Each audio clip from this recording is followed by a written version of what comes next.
أشهد أن لا إله إلا الله وحده لا شريك له وأشهد أن محمدا عبده ورسوله اللهم صل على سيدنا ومولانا محمد وعلى آل سيدنا ومولانا محمد وبارك وسلم إنك حميد مجيد۔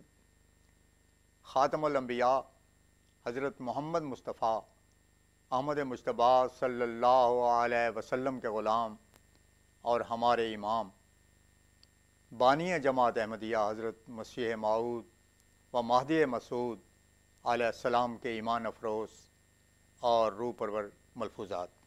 5 جنوری سن 1899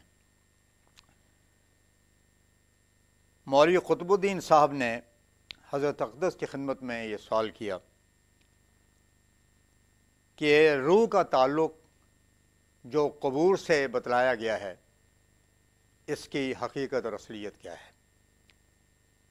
اس سوال کے جواب میں حضرت مسیح موعود علیہ الصلوۃ والسلام نے نہایت بصیرت افروز روشنی ڈالی اور فرمایا، اصل بات یہ ہے کہ جو کچھ ارواح کے تعلق قبور کے متعلق حضرت صلی اللہ علیہ وسلم کی احادیث میں آیا ہے وہ بالکل سچ اور درست ہے۔ ہاں، یہ دوسرا امر ہے کہ اس تعلق کی کیفیت اور کنہ کیا ہے جس کے معلوم کرنے کی ہم کو ضرورت نہیں۔ البتہ یہ ہمارا فرض ہو سکتا ہے کہ ہم یہ ثابت کر دیں کہ اس قسم کا تعلق قبور کے ساتھ ارواح کا ہوتا ہے اور اس میں کوئی محال عقلی لازم نہیں آتا، اور اس کے لیے ہم اللہ تعالیٰ کے قانون قدرت میں ایک نظیر پاتے ہیں۔ در حقیقت یہ امر اسی قسم کا ہے جیسے ہم دیکھتے ہیں کہ بعض امور کی سچائی اور حقیقت صرف زبان ہی سے معلوم ہوتی ہے، اور اس کو ذرا وسیع کر کے ہم یوں کہتے ہیں کہ حقائق الاشیاء کے معلوم کرنے کے لیے اللہ تعالیٰ نے مختلف طریقے رکھے ہیں۔ بعض خواص آنکھ کے ذریعے معلوم ہوتے ہیں، اور بعض صداقتوں کا پتہ صرف کان لگاتا ہے، اور بعض ایسی ہیں کہ حصے مشترک سے ان کا سراغ ملتا ہے، اور کتنی ہی سچائیاں ہیں کہ وہ مرکز قوا یعنی دل سے معلوم ہوتی ہیں۔ غرض اللہ تعالیٰ نے صداقت کے معلوم کرنے کے لیے مختلف طریق اور ذریعے رکھے ہیں۔ مثلا مصری کی ایک ڈلی کو کان پر رکھیں تو اس کا مزہ معلوم نہ کر سکیں گے اور نہ اس کے رنگ کو بتلا سکیں گے۔ ایسے ہی اگر آنکھ کے سامنے کریں گے تو وہ اس کے ذائقہ کے متعلق کچھ نہ کہہ سکے گی۔ اس سے صاف طور پر معلوم ہوتا ہے کہ حقائق الاشیاء کے معلوم کرنے کے لیے مختلف قوا اور طاقتیں ہیں۔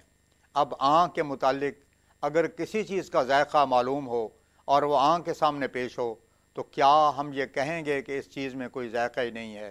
یہ آواز نکلتی ہو اور کان بند کر کے زبان سے کام لینا چاہیں تو کب ممکن ہے؟ آج کل کے فلسفی مزاج لوگوں کو یہ بڑا دھوکہ لگا ہوا ہے کہ وہ اپنے عدم علم کی وجہ سے کسی صداقت کا انکار کر بیٹھتے ہیں۔ روزمرہ کے کاموں میں دیکھا جاتا ہے کہ سب کام ایک شخص نہیں کرتا بلکہ جداگانہ خدمتیں مقرر ہیں۔ سقا پانی لاتا ہے، دھوبی کپڑے صاف کرتا ہے، باورچی کھانا پکاتا ہے۔ غرضے کے تقسیم محنت کا سلسلہ ہم انسان کے خود ساختہ نظام میں بھی پاتے ہیں۔ پس اس اصل کو یاد رکھیں کہ مختلف قوتوں کے مختلف کام ہیں۔ انسان بڑے قوا لے کر آیا ہے اور طرح طرح کی خدمتیں اس کی تکمیل کے لیے ہر ایک قوت کے سپرد ہیں۔ نادان فلسفی ہر بات کا فیصلہ اپنی عقل خام سے چاہتا ہے، حالانکہ یہ بات غلط محض ہے۔ تاریخی امور تو تاریخی سے ثابت ہوں گے، اور خواص الاشیاء کا تجربہ بدون تجربہ صحیحہ کے کیوں کا لگ سکے گا؟ امور قیاسیہ کا پتہ عقل دے گی۔ اسی طرح پر متفرق طور پر الگ الگ ذرائع ہیں۔ انسان دھوکے میں مبتلا ہو کر حقائق الاشیاء کے معلوم کرنے سے تبھی معلوم ہو جاتا ہے جب کہ وہ ایک ہی چیز کو مختلف امور کی تکمیل کا ذریعہ قرار دے لیتا ہے۔ میں اس اصول کی صداقت پر زیادہ کہنا ضروری نہیں سمجھتا، کیونکہ ذرا سے فکر سے یہ بات خوب سمجھ میں آ جاتی ہے، اور روزمرہ ہم ان باتوں کی سچائی دیکھتے ہیں۔ پر جب روح جسم سے مفارقت کرتی ہے یا تعلق پکڑتی ہے تو ان باتوں کا فیصلہ عقل سے نہیں ہو سکتا۔ اگر ایسا ہوتا تو فلسفی اور حکماء ضلالت میں مبتلا نہ ہوتے۔ پھر فرمایا اسی طرح قبور کے ساتھ جو تعلق ارواح کا ہوتا ہے یہ ایک صداقت تو ہے، مگر اس کا پتہ دینا اس آنکھ کا کام نہیں، یہ کشفی آنکھ کا کام ہے کہ وہ دکھلاتی ہے۔ اگر محض عقل سے اس کا پتہ لگانا چاہو تو کوئی عقل کا پتلا اتنا ہی بتلائے کہ روح کا وجود بھی ہے یا نہیں۔ ہزار اختلاف اس مسئلے پر موجود ہیں اور ہزارہ فلاسفر دیریہ مزاج موجود ہیں جو منکر ہیں۔ اگر نری عقل کا یہ کام تھا تو پھر اختلاف کا کیا کام؟ کیونکہ جب آنکھ کا کام دیکھنا ہے تو میں نہیں کہہ سکتا کہ زید کی آنکھ تو سفید چیز کو دیکھے اور بکر کی ویسی آنکھ اس سفید چیز کا ذائقہ بتلائے۔ میرا مطلب یہ ہے کہ نری عقل روح کا وجود بھی یقینی طور پر نہیں بتلا سکتی، چاہے جائے کہ اس کی کیفیت اور تعلقات کا علم پیدا کر سکے۔ فلاسفر تو روح کو ایک سبز لکڑی کی طرح مانتے ہیں اور روح فی الخارج ان کے نزدیک کوئی چیز ہی نہیں ہے۔ یہ تفاسیر روح کے وجود اور اس کے تعلق وغیرہ کی چشمہ نبوت سے ملی ہیں، اور نری عقل والے تو دعویٰ نہیں کر سکتے۔ اگر کہو کہ بعض فلاسفروں نے کچھ لکھا ہے تو یاد رکھو کہ انہوں نے منقولی طور پر چشمہ نبوت سے کچھ لے کر کہا ہے۔ بس جب یہ بات ثابت ہو گئی کہ روح کے متعلق علوم چشمہ نبوت سے ملتے ہیں تو یہ امر کہ ارواح کا قبور کے ساتھ تعلق ہوتا ہے اسی چشم سے دیکھنا چاہیے۔ اور کشفی آنکھ نے بتلایا ہے کہ اس تودہ خاک سے روح کا ایک تعلق ہوتا ہے۔ السلام علیکم یا القبور کہنے سے جواب ملتا ہے، پس جو آدمی ان قوا سے کام لے جن سے کشف قبور ہو سکتا ہے وہ ان تعلقات کو بھی دیکھ سکتا ہے۔ ہم ایک مثال کے طور پر پیش کرتے ہیں کہ ایک نمک کی ڈلی اور مصری کی ڈلی رکھی ہو، اب عقل ماس ان پر کیا فتویٰ دے سکے گی؟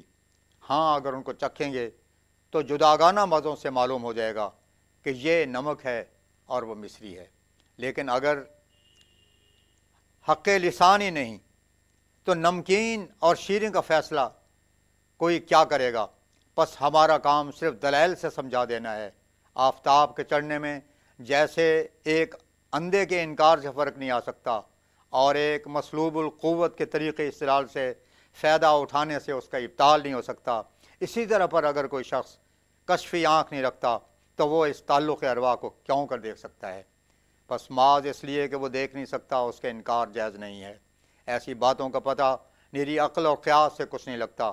اللہ تعالیٰ نے اس لیے انسان کو مختلف قوا دیے ہیں۔ اگر ایک ہی سب کام دیتا تو پھر اس قدر قوا کے عطا کرنے کی کیا ضرورت تھی؟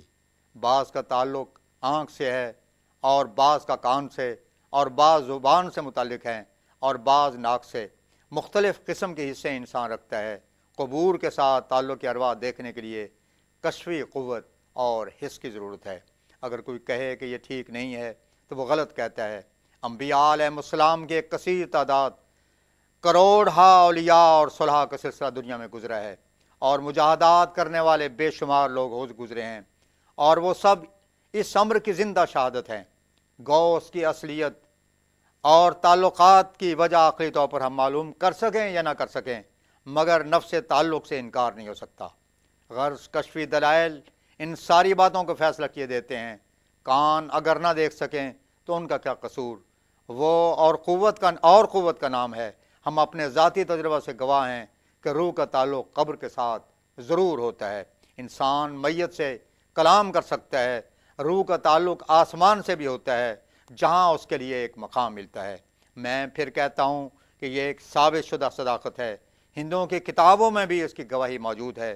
یہ مسئلہ عام طور پر مسلمہ مسئلہ ہے، بجز اس فرقے کے جو نفی بقائے روح کرتا ہے، اور یہ امر کے کس جگہ تعلق ہے کشفی قوت خود ہی بتلا دے گی۔ جیولوجسٹ یعنی عام طبقات الارض کا علم رکھنے والے بتلا دیتے ہیں کہ یہاں فلاں دھات ہے اور وہاں فلاں کان ہے، دیکھو ان میں یہ قوت ہوتی ہے جو فی الفور بتلا دیتی ہے۔ پس یہ بات ایک سچی بات ہے کہ ارواح کا تعلق قبور سے ضرور ہوتا ہے، یہاں تک کہ اہل کشف توجہ سے میت کے ساتھ کلام بھی کر سکتے ہیں، اور اوہام اور اعتراضوں کا سلسلہ تو ایسا لمبا ہے کہ ختم ہی نہیں ہوتا۔ سیدنا حضرت مسیح موعود علیہ السلام خالق کائنات کے حضور اپنے مولا حقیقی کو مخاطب کرتے ہوئے عرض کرتے ہیں کہ آج اب تو نے ہر ایک ذرے میں رکھے ہیں خواص، کون پڑھ سکتا ہے سارا دفتر ان اسرار کا، تیری قدرت کا کوئی بھی انتہا پاتا نہیں، کس سے کھل سکتا ہے پیچ اس عقدہ دشوار کا۔ وآخر دعوانا ان الحمدللہ رب العالمین۔